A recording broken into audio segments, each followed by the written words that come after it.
mulaavu. Genda gwe weebake. Kugambye nti genda weebake nti mulabika muli mulaavu. Iye. Obwo si buyaaye. Si gwanjige.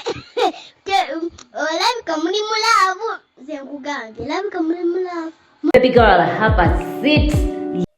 Awono bamikwano bwentyo mbaniriza nnyo ku YouTube channel yange eno eya Babinels bagamba nti mwe bali kubeera nga mwekomedeko mubeere nga musubscribinga mulikinga era nga tugenda maaso. We are all about marriage, faith and motherhood.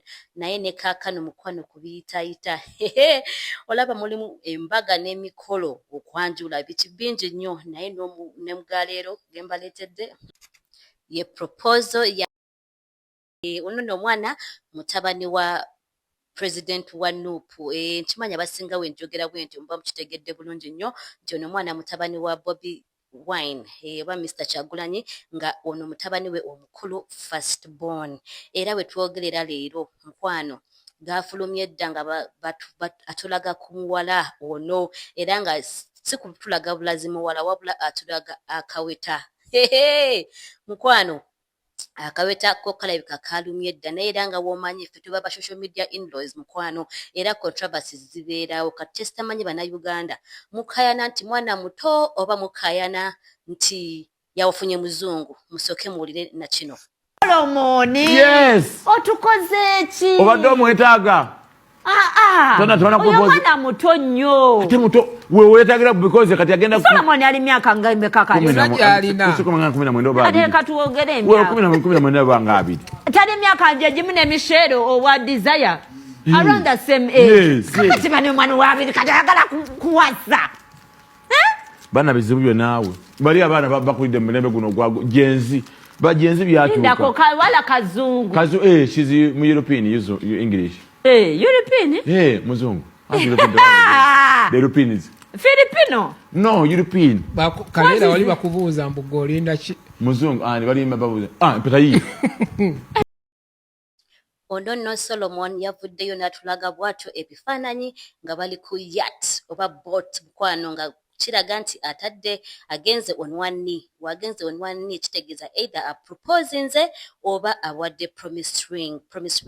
Kati banene tugamba promise ring lwakubanga mutange bannayuganda nga wekimanyi kirowooza nti omwana ono alabika muto nnyo kubanga mukwano wogamba nti omwana ali 20 years omwana oba olabanga akyali omuto naye mukwano kirabika nga omwana alabika apropose nze. Kati no promise ring eki? Promise ring kana kawetako wa girlfriend wobanga olina girlfriend osobole omuwaaka kinoga mukwano nkwadde kana kaweta paka we tunabeera ready.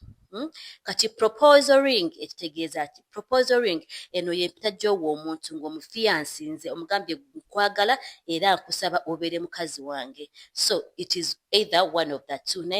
Naye bantu bange balabika tebagala kikkiriza nti omwana alabika ye ya propose nze era n'amugamba will you be my wife kubanga era ebintu ebisinga olaba nga tteko my wife wife yafuuse wife era ng'obugambo bubadde mu caption bugamba my eyes see only you my love, let's take this world together. Nga mpakasa nti amaaso gange galaba gwe weka mukwano era ensi katugitambula FMB nze naawe kitegeeza nti mukwano alabika nga amulonzeewo mu bangi mukwano kati simanyi munyizirwa kubanga muwala muzungu oba munyizirwa kubanga mwana muto. Ekyo nakyo mukinteere mu comment section nakyo tubeere nga tukitegeera kubanga ye omwana agambye amaaso galaba muntu omu. Ono muwala ne bamuyita Helena. Kati simanyi oba ekiga erinnya njogedde bulungi Helena kyendaba naye nga omwana ye alabika asazeewo namugamba mukwano kambeere nga nnonze gwe kati engeri omwana ajja badde nga akulira wabweru I think kiri obvious okubeera nga afunye muzungu naye tutamba kweyongerayo mu kirala mbajjukiza nti eno video eri sponsored by Musana Mobile Kids Fun Fair. Bano ba Musana Mobile Kids Fun Fair badiringa mu bintu by'abaana ebyokuzanyisa ku party oba baptism oba anything joyina nga ya mwana wo osobola okubeera nga bakubirako n'obagamba munnange nina omukolo gw'omwana wange mbadde njagala muwulete services zammwe. Balina ebimotoka, balina popcorn machine, balina bouncing castle n'ebintu ebirala bingi nnyo ebinyumisa omukolo gw'abaana gwe bakubirako obukubizi obeere ng'obagamba nti mukwano jangu nange otusanyuseemu kubanga bano abantu banjawulo nnyo nnyini ddala. Yes, beba Musana Mobile Kids Fun Fair bakusanga bw'oli gwe bakubira bukubizi ne babeera nga bakutuukako bwe batyo. Okweyongerayo ku Solomon kati nno Solomon ono alabika nga makinze 20 years naye bwe tugoberera curriculum ya Uganda omwana wa 20 years ayinza okuba nga ali ku campus second year awo kubanga omwana wabanga amala senior 6 ng'ali 18 then tubala first year 19 20 abanga ali ku 20 years bwe tubanga tubaze bulungi ng'omwana yasoma bulungi according to curriculum ya Uganda kati omuntu walaba nti omwana wa 20 years apropose nze moso omulenzi era abantu babadde balina okugamba nti omwana akyali muto nnyo omwana akyali muto nnyo yes kyo kirabika kituufu akyali muto maybe apropose nze nga agenda mala kiwe time kubanga mu kulaba okwange there is a video era obufalanyi obwafuluma nga mugambye last year happy first anniversary which means yakaba n'omuwala for 2 years ayinza okuba munanga omukwano ogumungi nga yagala musuubiza mugambe mukwano kimanye nti nkwagala like an assurance nti no maybe in future nja kubanga twalira ddala mukaweta oba mu mbaga so eyinza obba nga assurance ng'embaga tegenda bbeerawo nkya oba luli naye nga just ayagadde okuassuringa mwana mula nti nomukwano nkwagala kati gwe buzibu kyawo then ekirala ekyalibadde kirese controversies okubeera nga bannayuganda bagamba bannange tufiiriddwa mwana mulenzi naye nga ekyo kino kyemulaba wano kyekireka kyekibalemeseza bannayuganda kati singa badde birthday yo tewandiikiriza ka cupcake naye olaba n'abazungu tebaweesinga ssente okitegeera kati ono birthday ka cupcake just ne kakando omwana aba akimaze naye munnayuganda abayagala bimuli ne photoshoot kati senga agamba tugendeko muli expensive kati bino ebintu omwana wafuna omwana omuzungu asana ne ku cost tabaira expensive nnyo naye bannayuganda mujjubisa ebintu mba mwagala kubeera ku oba Dubai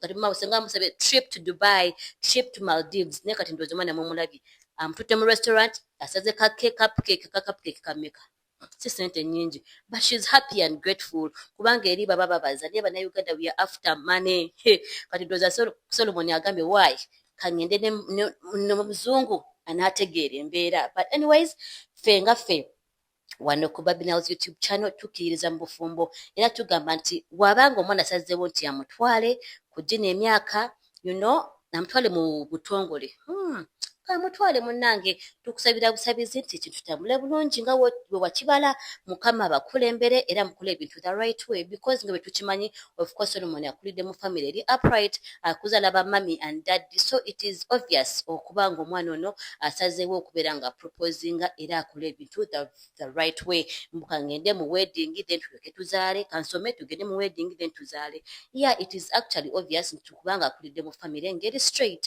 so kyonna kyekiri tugenda bba tukirinze tujja bba tukiraba era bwe banabeerawo ekihappenings tujja bba tukikomyawo nga tukibaleetera nga tukikubizaako ebirowoozo gwe propose eno wagirowoozako ki awo nno sigadde Babinels wano ku YouTube channel yange era mbagamba nti mukwano tova wano nga tusubscribinze subscribinga ebintu bwe bitugenda bba tuba tubibaleetera buli kaseera era nkimanyi mubinyumirwa for us we are all about faith marriage and motherhood kati bamama abali eyo mumukirowoozaako kyomwana akyali muto kubanga usually bagamba omwana omulenzi agetige married nga amaze campus ku 23 tubuwemu emyaka 2 akole 26 awo ndowooza these days abantu bagetinga married 26 kubanga these days abaana abalenzi bakyalwawo nnyo especially ababeera mu kanisa kasoma naweza 26 ngaafunye omuntu gwayagala nga bagenda naye noba asazeewo bw'ati ate ffe baani we are just social media in-laws tubuwishinga birungi byerere for now